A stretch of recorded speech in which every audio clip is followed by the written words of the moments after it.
हरे कृष्णा दोस्तों, आपके अपने चैनल देवलोक स्टोरीज में आप सबका स्वागत है। अभी तक आप सबने अधिक मास के महत्व का अध्याय 1 से 14 की कथा सुनी है। आज हम आपके लिए अधिक मास के महत्व का अध्याय 15 लेकर आए हैं।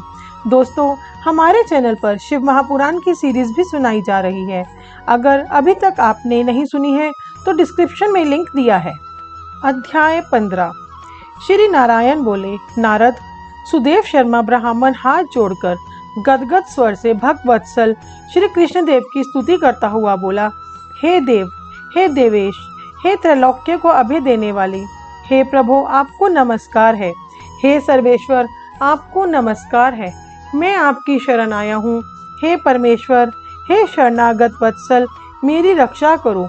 हे जगत के समस्त प्राणियों से नमस्कार किए जाने वाले, हे शरण में आए हुए लोगों के भय का नाश करने वाले, आपको नमस्कार है। आप जय के स्वरूप हो, जय के देने वाले हो, जय के मालिक हो, जय के कारण हो, विश्व के आधार हो, विश्व के एक रक्षक हो, दिव्य हो, विश्वों के स्थान हो, फलों के बीज हो, फलों के आधार हो, विश्व में स्थित हो, विश्व के कारण हो, फूलों के मूल हो, फलों को देने वाले हो, तेज स्वरूप हो, तेज के दाता हो, सब तेजस्वियों में श्रेष्ठ हो, कृष्ण हो, विष्णु हो, वासुदेव हो, दीन वत्सल हो, ऐसे आपको मैं नमस्कार करता हूँ। हे जगत प्रभु, आपकी स्तुति करने में ब्रह्मादि देवता भी समर्थ नहीं है। हे जनार्दन, मैं तो अल्प बुद्धि वाला मंद मनुष्य हूँ, किस तरह स्तुति करने में समर्थ हो सकता हूँ। अत्यंत दुखी दीन अपने भक्त की आप कैसे उपेक्षा करते हो। हे प्रभु, आज क्या संसार में वह आपकी लोक बंधुता नष्ट हो गई है। वाल्मीकि ऋषि बोले, सुदेव शर्मा ब्राह्मण इस प्रकार विष्णु भगवान की स्तुति कर हरि के सामने खड़ा हो गया। हरि भगवान उसके वचन सुनकर मेघ के समान गंभीर वचन से बोले, हे वत्स, तुमने तो तप किया, वह बहुत अच्छी तरह से किया। हे महाप्राज्ञ, हे तपोधन, आप क्या चाहते हो सो मुझसे कहो। तुम्हारे तप से प्रसन्न मैं उस वर को तुम्हारे लिए दूंगा, क्योंकि आज से पहले ऐसा बड़ा धार्मिक कर्म किसी ने नहीं किया है। सुदेव शर्मा बोले, हे नाथ, हे दीनबंधु, हे दयानिधे, यदि आप प्रसन्न हैं तो हे विष्णु, हे पुराण पुरुषोत्तम, कृपा कर आप मेरे लिए सत्पुत्र दीजिए। हे हरे, पुत्र के बिना सूना यह गृहस्थ आश्रम धर्म मुझको प्रिय नहीं लगता। इस प्रकार हरि भगवान सुदेव शर्मा ब्राह्मण के वचन को सुनकर बोले, हे श्री हरि भगवान बोले, हे द्विज, पुत्र को छोड़कर बाकी जो न देने के योग्य है उनको भी तुम्हारे लिए दूंगा, क्योंकि ब्रह्मा ने तुम्हारे लिए पुत्र का सुख नहीं लिखा है। मैंने तुम्हारे भाल देश में होने वाले समस्त अक्षरों को देखा, उसमें 7 जन्म तक तुमको पुत्र का सुख नहीं है।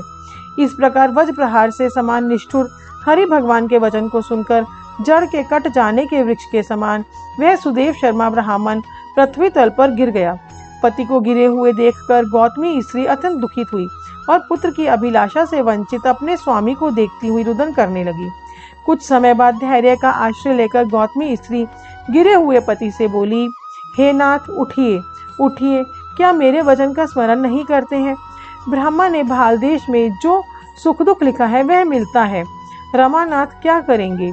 मनुष्य तो अपने किए कर्म का फल भोगता है। अभागे पुरुष का उद्योग मरणासन पुरुष को औषध देने के समान निष्फल हो जाता है। जिसका भाग्य प्रतिकूल है उसका किया हुआ सब उद्योग व्यर्थ होता है। समस्त वेदों में यज्ञ, दान, तप, सत्य, व्रत आदि की अपेक्षा श्री हरि भगवान का सेवन श्रेष्ठ कहा है, परंतु उससे भी भाग्य बल श्रेष्ठ है। इसीलिए हे भूसुर, सर्वत्र से विश्वास को हटाकर उठिए और शीघ्र देव का ही आश्रय लीजिए। इसमें हरि का क्या काम है।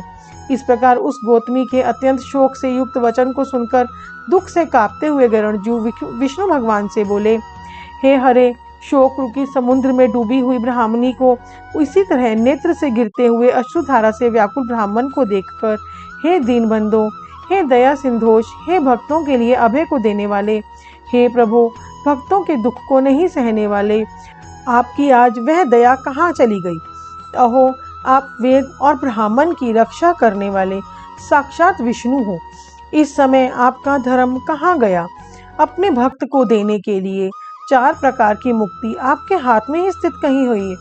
कहो, फिर भी वे आपके भक्त उत्तम भक्ति को छोड़कर चतुर्विध मुक्ति की इच्छा नहीं करते हैं और उनके सामने 8 सिद्धियां दासी के समान स्थित रहती हैं।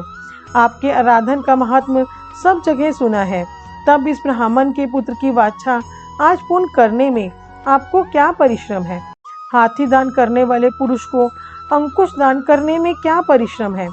अब आपसे कोई भी आपके चरण कमल की सेवा नहीं करेगा तो पुरुष के भाग्य में होता है वही निश्चय रूप से प्राप्त होगा। इस बात की प्रथा आज से संसार में चल पड़ी और आपकी भक्ति रसातल को चली गई अर्थात लुप्त हो गई। तो हे नाथ, आप करने तथा ना करने में स्वतंत्र हैं। यह आपका सामर्थ्य सर्वत्र विख्यात है। आज वह सामर्थ्य इस ब्राह्मण को पुत्र प्रदान न करने से नष्ट होता है। इसीलिए आप इस ब्राह्मण के लिए अवश्य एक पुत्र प्रदान कीजिए। सुदामा ब्राह्मण ने आपकी आराधना कर उत्तम वैभव को प्राप्त किया है। आपकी कृपा से संदीपनी गुरु ने मृत पुत्र को प्राप्त किया।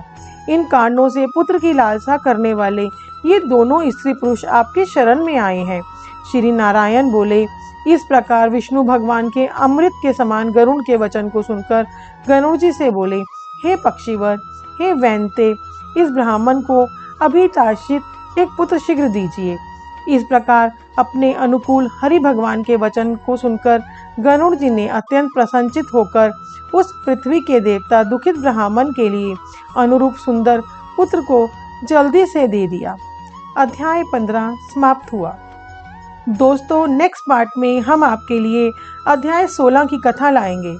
हमारे साथ बने रहने के लिए आपके अपने चैनल देवलोक स्टोरीज को सब्सक्राइब कीजिए। कमेंट बॉक्स में हरे कृष्णा लिखना ना भूलें।